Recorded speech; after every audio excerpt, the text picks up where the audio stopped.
Prime Time Local News, serving the Lakeland and Midwest regions.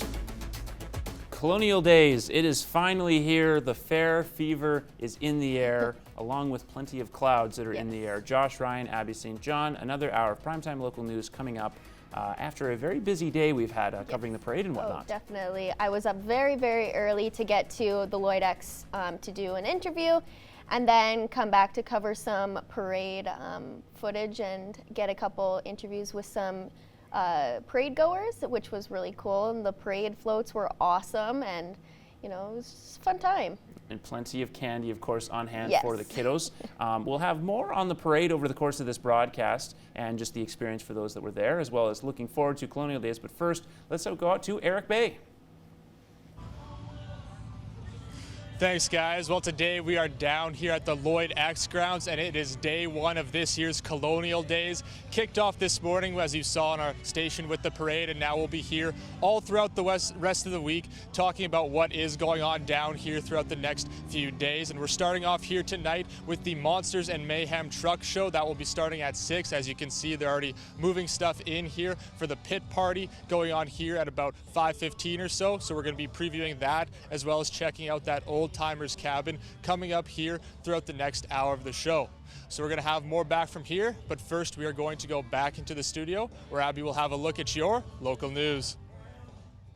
Thanks, Eric. Well, it's day one of the annual Colonial Days Fair, and with all the different sights and tastes, our Jasmine King headed down to the Lloyd X grounds to taste some unique food items. Hey guys, it's Jasmine King here with Primetime Local News, and today we are at the first day of the Colonial Days Fair, and we're going to be testing out some festival food. So we're here with Crystal with the Border City Métis Society, and can you just talk a little bit about what we're trying here today? Today you're going to be trying cheesecake on a stick that's dipped in chocolate and rolled in bacon. And what was the inspiration for this? Every year we try and do something a little bit different. Our first year it was deep fried butter, last year it was deep fried jello, so just something a little bit crazy to bring people to the booth. So can I try? By all means.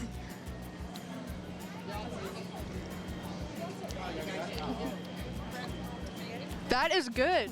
Thank you. So I'm here with Phil and Louie with the Orthodox Church, and can you guys just talk a bit about what some of the things are you have on the menu? We have pierogies, as you can see here. We have the best burgers at the fair. We have the best hot dogs. We do a souvlaki platter, chicken Greek souvlaki with a salad and garlic toast. And our hit seller is the Greek donair. And can I try one? Of course.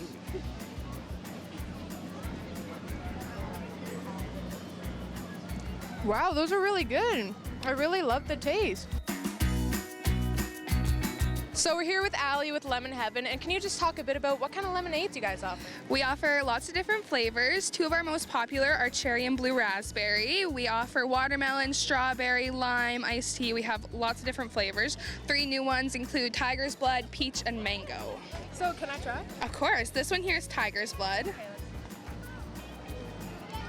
Oh, I can taste that coconut. Yeah, it's coconut strawberry. It's very good. It's kind of like pina colada, so good. It's definitely pina colada. And then can I try that one as well? Of course. This one's blue raspberry. It's one of our most popular flavors after cherry.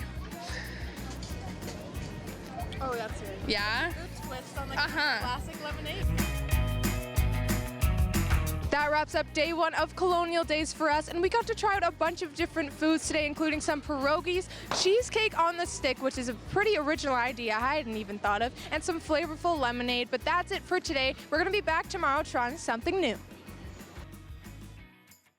After months of planning and waiting, the annual Colonial Days Parade is finally here. Lloydminster residents filled the sidewalks to catch a glimpse of the dozens of floats created by businesses and organizations from across the area.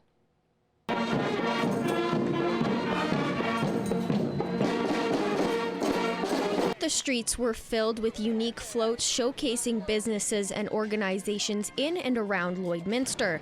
The parade also attracted people outside of the border city, like this woman from Cold Lake who came out at the request of family. My sister actually, she loves this parade and she's like, oh, you have to be there, get out of bed. And a group of 4-H kids from Saskatchewan and Ontario used the parade as a way to give back to the community by selling popcorn for the olive tree. We decided to do an exchange. So we're with 4-H, and one of those things we had to do is come help the community so that we could show kind of giving back too. The parade goers that have attended the parade for years have gotten the chance to see how it's changed. It's nice to see that there's more, like we're hearing a lot more music, there's a lot more visual things that are happening. The parade is family oriented and each kid has a favorite moment. Getting candy. The cars, as we drive cars like going. With the coming and going of the parade, Colonial Days has officially been kicked off with a week full of rides, food, and more. One would not be mistaken for saying that making a bet where you are 50-50 between winning and losing is one of the most exciting things two people can do to compete against each other. The city of Lloydminster battled it out against the town of Drumheller for the honor of being Canada's most rider-friendly community. It's always nice to be on top as the city of Lloyd, and we appreciate it, and we'll take advantage of it. So I do think that we still want it, but I'll pay my dues. In June 2018, Drumheller lost out to Lloydminster in a close competition.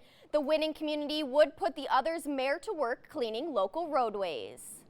Well, I think it's terrific. I think it's great. The signs are out there. The riders in the community know that. We always welcome additional riders in. Drumheller is a great place, and you know, to be second, I don't think it's anything wrong with that. It's just a really good way for riders to come and visit your community and just enhance what you already have.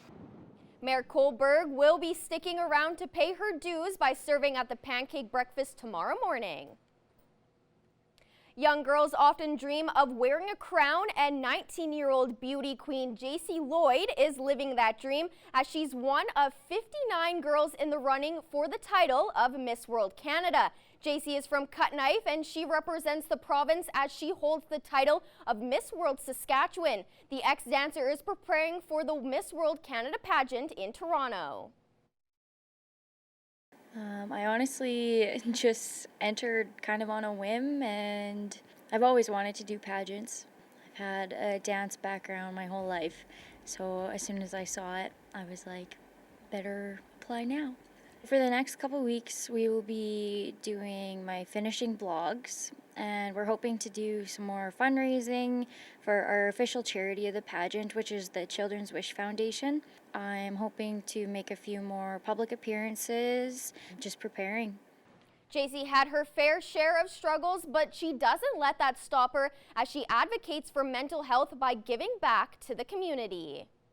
I've chosen for my beauty with a purpose is mental health. I've lost lots of friends to suicide last year, and my hometown was pretty hectic with that. I've had anxiety ever since I was a young girl, and I just need to improve it. We went to the WPD paramedics in North Battleford, and we delivered them donuts, coffees, and just thanked them for their services. You can watch JC in the Miss World Canada pageant on July 27th. In the meantime, you can follow JC's journey on her Instagram at JCEmerson_MWC. Now we're going to Eric Bay, who is live on location. Once again, we are back out here at the Lloyd X grounds for Colonial Days, and we are talking about the Monsters and Mayhem show that is happening here tonight. And Corey Knapp joins you now, and you're riding in the show. So can you just give us a little preview of what you guys have going on here tonight? Well, we'll have the monster trucks going first, and then they'll have the tough trucks going after. So it's basically an obstacle course and timed. Those guys put it all out, so they go all.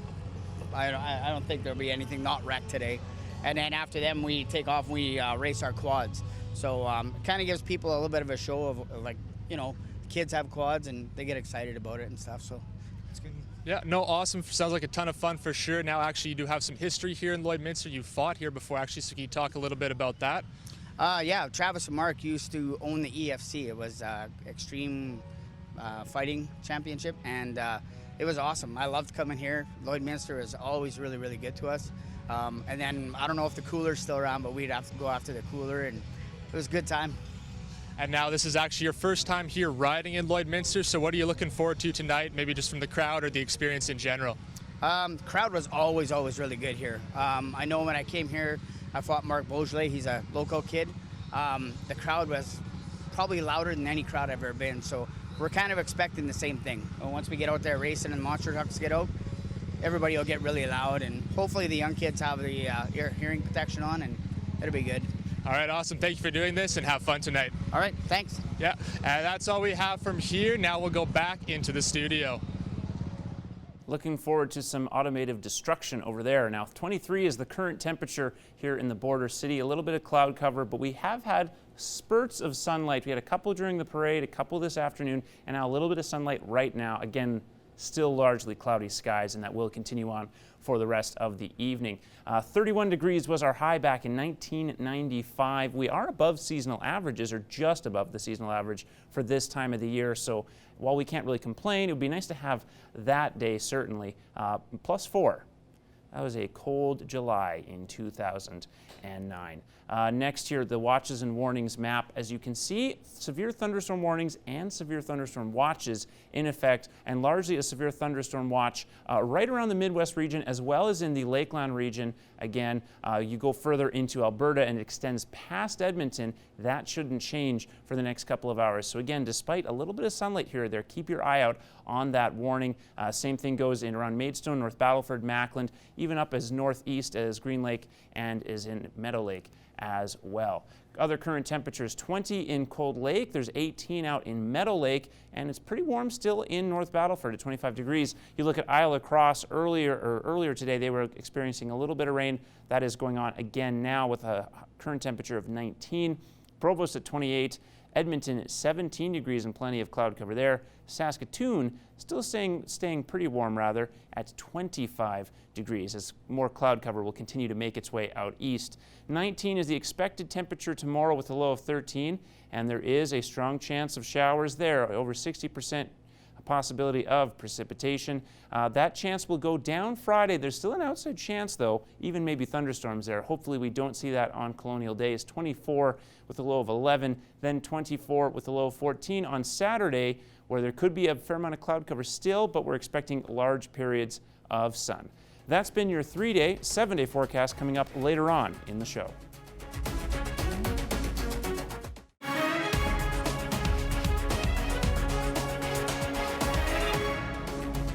Welcome back. Well, the recent moisture has Saskatchewan farmers feeling slightly more optimistic. According to the latest Saskatchewan crop report, the recent moisture helped, but crops are still in poor to good condition. The majority of the crops in the province are behind on their normal development stage, and this now leaves farmers concerned about an early frost. And now we're going to take a look at your egg prices.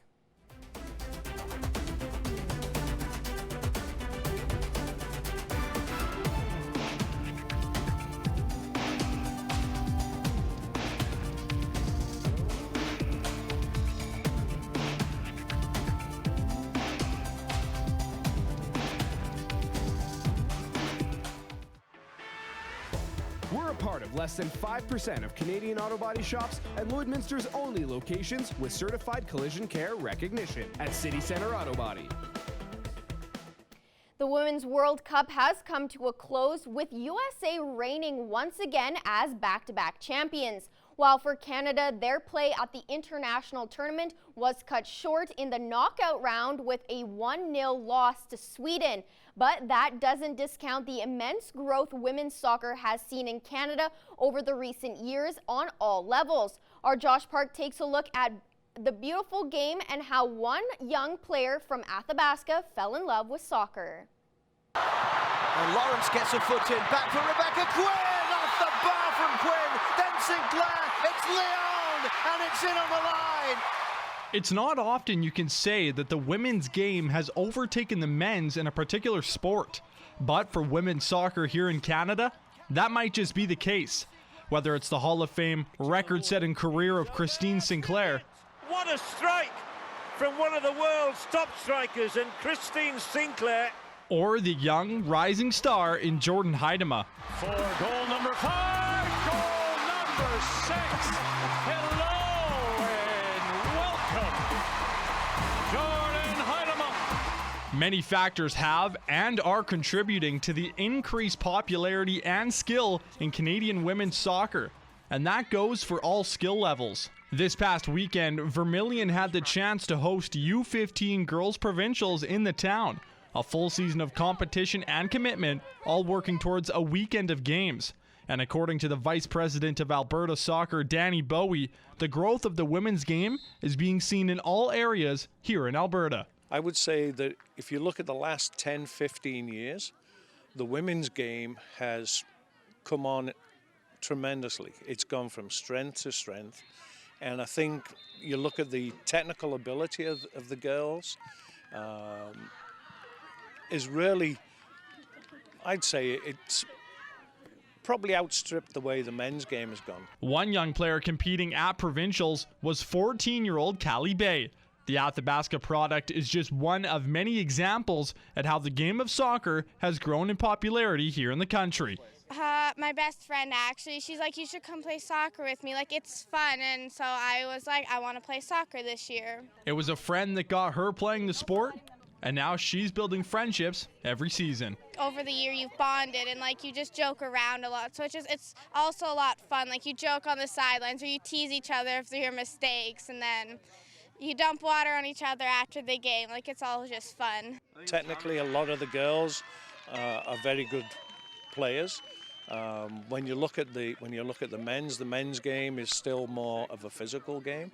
The pace may not be quite the same, but yeah, the women's game is just coming on leaps and bounds. For now, Bay is focused on balancing her growing love of soccer and the possibility of maybe one day playing at an elite level. It's half and half. Like, I would like to make it, but I need a lot to work on my skills a lot more if I do want to make it, so it's half and half. Vast growth at all levels for the women's game here in the country. In fact, Canada's rising status at the international level speaks for itself. 3 straight Olympics qualified for, including 2 bronze medals and a quarterfinals and round of 16 appearance in the last 2 World Cups. Whether Team Canada or the rising stars of the future, Canadian women's soccer is on the clock. Josh Park, Primetime Local Sports.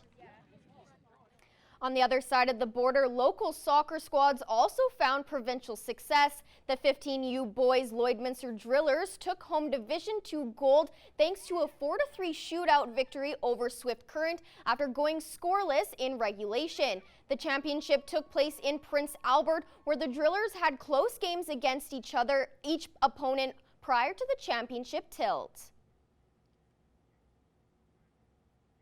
Now we're going to Eric Bay, who is on location. We are back here now with Jared Vogel, who is the driver of Crude Behavior going tonight. So first, can you tell us a little bit about what we can expect here from Monsters and Mayhem? Well, tonight you'll see some racing action with the monster trucks. We'll end up going head-to-head, 2 trucks at a time, on some Chicago-style racing. And, of course, everyone's favorite at the end will be freestyle. And now you would talk about your truck here, Crude Behavior. So can you tell us a little bit about the backstory as to where that name did come from? Well, I grew up on a farm in small town Saskatchewan, but I started working oil field jobs, working service rigs primarily right out of high school. I'm still working in the oil patch today, so kind of wanted to throw a little bit back to the oil field community, all the hard-working men and women out there, and you can see with the animated pump jacks on the side of Crude Behavior behind us, that's kind of how it got its name and its flavor, for sure. No, great name, obviously, for sure. And now you obviously just mentioned you do work in the oil industry, but how did you actually get into monster truck driving? Well, I grew up on a farm, so I was always driving heavy equipment, big tractors, combines, quads, was always into the mud racing, demo car driving, just a gearhead and redneck in general, you bet. And now, have you actually ever drove here in Lloydminster before? I have. I have driven here last year. Same time here last year. So first day we had a bit of a rainy day, but it's looking like the weather's holding for us today. No, hopefully it should stay well today. I know they called for some thunderstorms, but it's still looking nice. And now, if there was one thing you did have to talk about this show to get people out here that they absolutely have to see, what would you say that is? Well, you know, we've got 1,400 horsepower of alcohol-breathing big block horsepower here. We're going to be hitting some big jumps out here. You see the bus stacks, the car stacks. It's just going to be a great show and great for the whole family too. All right, thank you for doing this and have a great time tonight. You bet, thank you. And that's Jared Vogel. He is driving Crude Behavior here tonight down at the Lloyd X. And now we'll go back into the studio. Hopefully the weather forecast doesn't bring about the same level of destruction that show will. Watches and warnings here. Severe thunderstorm watch still in effect for the Lakeland region, the Midwest region, and further out west into Alberta. A little bit less prominent in the Battlefords, but still over there in North Battleford is under that same thunderstorm warning. So keep an eye on that as well.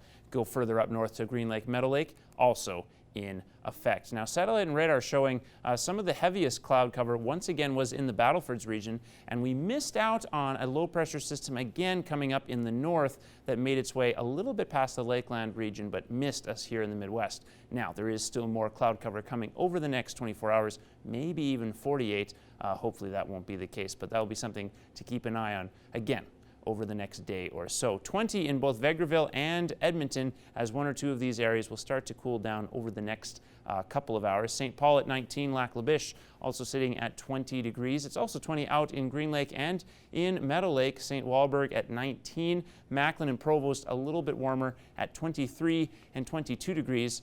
And we'll move on now to North Battleford. They're sitting at 25 with a low of 12, expecting 21 tomorrow with some rainfall amidst the sun and the clouds.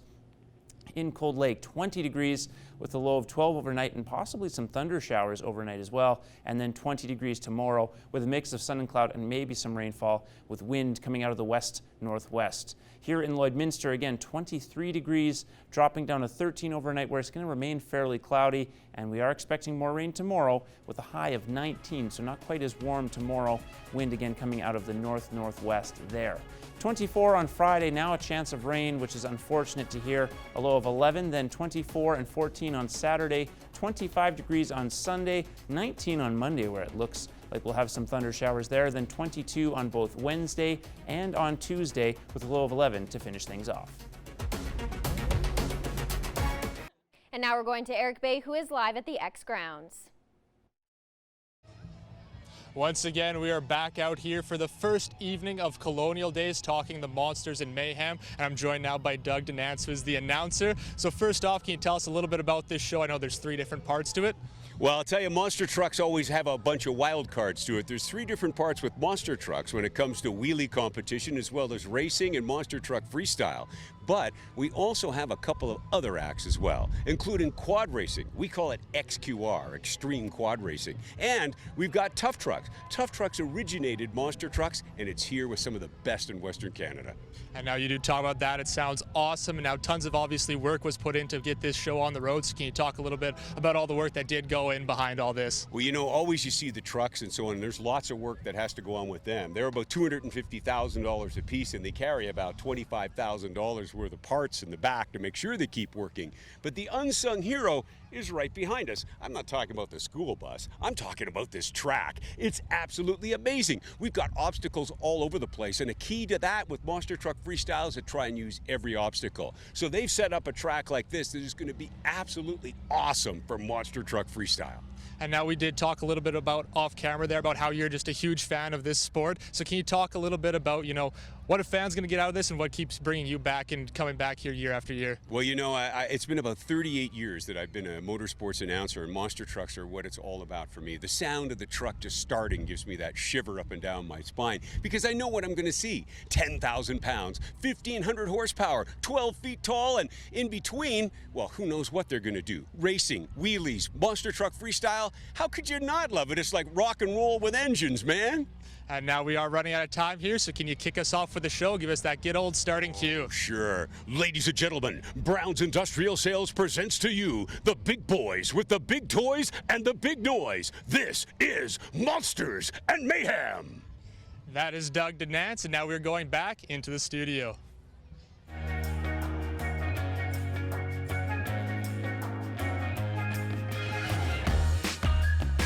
I feel like we should cancel the show. We're not going to get any better than that. Yeah, exactly. We do have a question of the day to address, though. Not a lot of agreement on what their favorite ride is at Colonial Days. Some people are saying the Spin Out, which is no longer available anymore. Other people are looking forward to just the sort of Ferris wheel. But yeah, no one's really picking out one specific ride. See, with me, I'm not much of a rides person. Like, I'll go on a few roller coasters here and there because those are pretty fun. But at carnivals or fairs, I don't really have very good experience on some rides for certain reasons. And then, so I think I'd go with the Ferris wheel because it's always fun and it's really relaxing, but it's still, enjoyable. Yeah, and it gives you a chance to have date night as well Yes. for those who want to enjoy something. Let's really quickly rattle through pet of the day. We're short on time, but we'll start with Diesel from Morgan. 6 Shades. Love this dog. Wrapped up in a towel. I'm here for it. Next up, we have Tigger. Aw, very cute. Nick. Very deep in thought, looking like his paws just placed. Love everything. Protecting some medicine as well. Bella and Storm from Jackie. Aw, adorable. And next up, we have Binks. Speaking of adorable. Oh my goodness. Melting your heart right here. Yes, my heart is melted and Binks is in it. And finally, Aiko and Roxy. All very, very cute dogs and they look very, very happy. And once again, don't forget, submit the pet, the name, and win a free gift card from PetPad. We want to see your pets. Send photos of your pet and their name to our Facebook, Twitter, or Instagram to have them featured on Pet of the Day. Your name will be entered into a weekly draw for a gift certificate from the Pet Pad.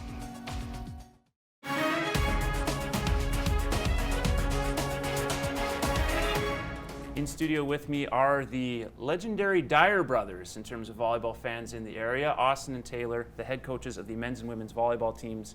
And it's a bit of an exciting time for you guys right now because both of you will have an expanded role within Lakeland College Athletics and with your volleyball program. So I guess we'll start with Taylor. You're primarily focused on just volleyball now. Yeah, it's an exciting time, and I think the college has really stepped in the right direction, and they've taken into account, the hard work that we put in, and they've rewarded us for that. So I'm excited to focus only on volleyball, so with the men's program, and then with our local junior stuff, so our club volleyball as well. So those are my two roles, to oversee all of the club volleyball and then to really be able to focus my time with the men's volleyball program and making it the best that it can be.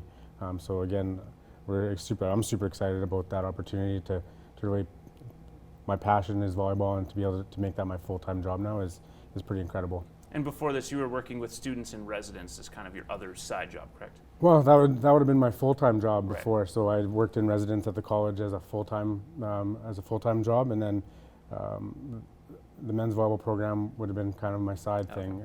So basically 2 full-time jobs, but now I get to remove one of those and really focus on just the volleyball side of things. And now, Austin, you're not making the complete shift over, but there's still an expanded, you have expanded hours at least, certainly, working with the women's program. Yeah, with the shift that the college has decided to take and backing athletics to a higher degree and supporting us coaches, it's allowed me to go down to half-time teaching within the public school division in town here. And so, fortunately enough for me, the LPSD was, willing to support me and, in my passion areas as well.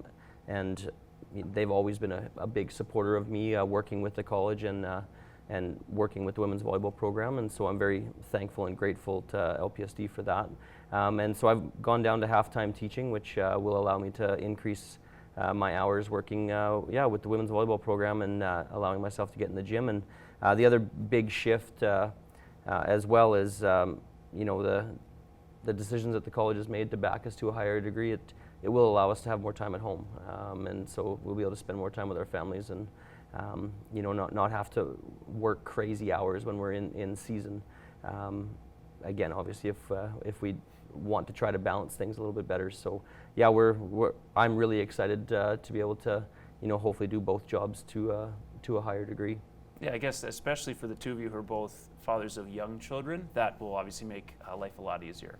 Yeah, super excited to be able to spend a little bit more time with our daughters and making sure that we're around a little bit more. I think it's crucial, and I think the college recognized that and wanted to make sure that we have a good quality of life with what we're doing, and so again, we're super grateful to the college to making these steps and I think in the right direction.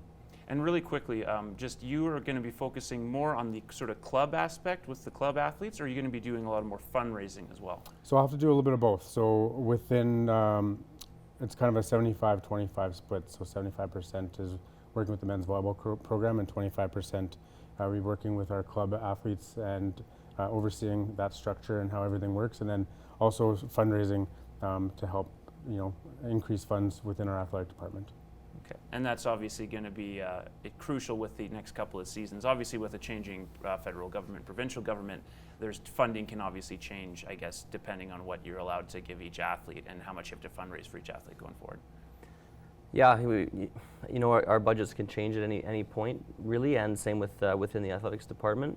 And so one of the biggest things from our athletic director is he's been trying to make sure that everything that we're doing on the athletics side of things is going to be sustainable. And so he wasn't interested in going in this direction if it was just going to be like a 1 or 2 year kind of one-off thing. And so for our athletic director, it was important that if we were to make these shifts and for us to make some big life decisions and changes, he wanted to make sure that things were going to be sustainable, regardless of government and or funds being given from whatever source that is. And so, as far as we know, it looks like things are definitely going in the right direction for athletics and for just the general well-being of the coaches in our athletics department. And it's fair to say that things are going in a forward direction as well on the court, as we're very close to getting all 4 court teams into the playoffs sometime soon.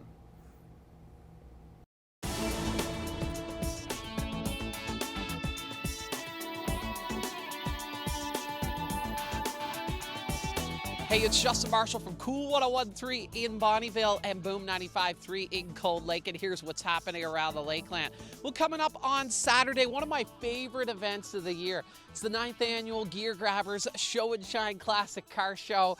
It starts at 11. Come on down, check out some of the cars. Sean Gamache is one of the organizers. What do we got? This is a beaut, and it's the color of my hair. Thanks, Justin. Yeah, this is my 1970 Mach 1. Just a good example of a lot of the cars you're going to see here on Saturday. 9 years. How do you guys keep this going for so long? Well, the community has really responded well to it. It's definitely we're passionate about it, right? We're a bunch of car guys, and we like to give car owners and enthusiasts a chance to show off their cars and a chance for the public to enjoy it as well. You can get more details at 1013coolfm.com, as well as if you're a car enthusiast, registration starts around 8. We got all the details there. Sean, what can people expect? Because this parking lot here at the Bonnyville C2 is going to be full of these and many other classics. Yeah, so you can expect anything from modern muscle cars like brand new stuff to classics all the way to the 20s, imports, 4x4s, race cars. If you're an enthusiast and you have something you want to show off, we want it here. It's that simple. And the parking lot is going to be full. I mean, hopefully the weather's good. It'll really be full. We have a ton of things going on. We got a mobile chassis dyno, which is here, which is a huge crowd favorite. Lots of noise, lots of fun stuff there. Farmers market, a ton of vendors, a barbecue for the Bonnyville SPCA. All the proceeds go to them for that, and a ton of other really cool things. Sean, thanks so much. Yeah, no, thank you, Justin. And if you have an event you would like to feature on What's Happening, please email me, jmarshall@stingray.com.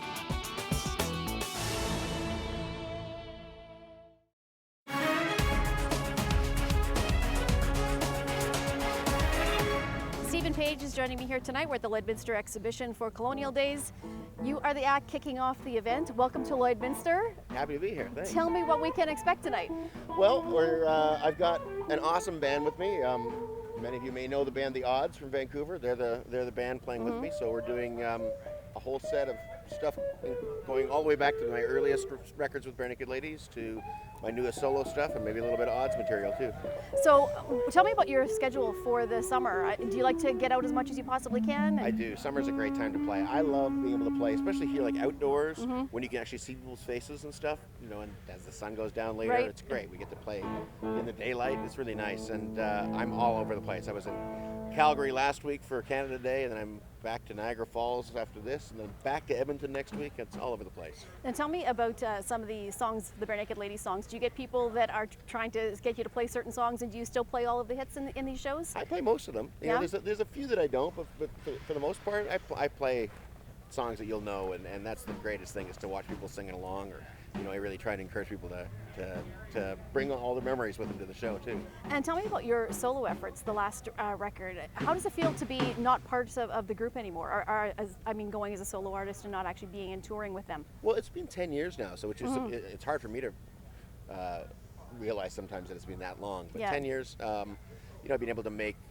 4 solo records now, and travel the world playing this stuff, so it feels very natural. It just feels like a natural extension of what I've always done. And some of the songs on the latest album, were you pretty much all hands-on with the writing and writing the music, the lyrics, everything? Yeah, I write at least part of everything. I've co-written a bunch of the stuff with Craig Northey from The Odds, and they play on a lot of the record. But when it comes down to like doing the recording and the mixing and everything else, I try to be really, really hands-on with that stuff. So what is the plans going forward from this now too? Are you going to put out another solo album? Will there be a break happening? What's going to be going on? I don't see much of a break in the near future. I'm going to do just finish the Canadian tour in May, but then busy summer, and then the fall is another American tour, and then hopefully next year there'll be a new record out. Now, people I'm sure ask you all the time about being with the Bare Naked Ladies. Is there a way or do you think of a favorite song, whether it be because of the lyrics or because of the music itself? Can you pick one, or is that like asking you to pick your favorite child? It is kind of like picking your favorite child. I have such good memories of playing with those guys, and so many of the songs are in my set to this day. So, getting to play a song like Brian Wilson is still a great joy for me every day. Right. And how has the fan base shifted from back when you started to now? Are you still finding a lot of the younger people are still catching on to some of the older songs as well as the newer songs? What are you seeing in the crowds when you come out? Well, the funny thing is like now I see, it used to be all young people in the audience or young people with their parents. And now it's people bringing their kids or their kids and grandkids. You'll see 3 and 4 generations of the shows, which is awesome. So how long is the set tonight? You guys start at 9. About how long do you guys end up playing? About an hour and a half. Hour and a half. Yeah. Okay. Well, we want to thank you for joining us. All right. Again, welcome Thanks. to Lloydminster. We really appreciate Great it. Can't to be wait here. to see the show. Thanks. Thank you.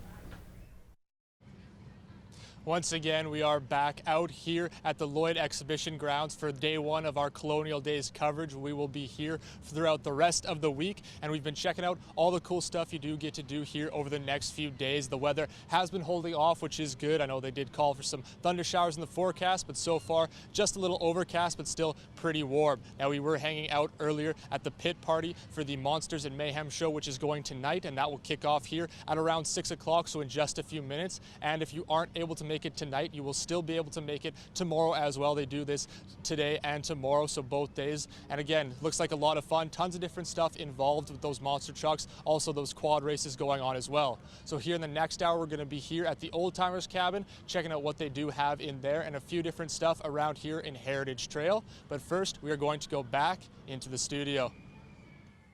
Thank you very much, Eric. 19 is the expected high for tomorrow, high of 24 on Friday. Much warmer, but still a chance of thunder showers, unfortunately. 24 again on Saturday, then 25 Sunday, 19 Monday, and then perhaps we'll get a clear day with no cloud or rain, 19 and 22 to finish off your 7-day forecast.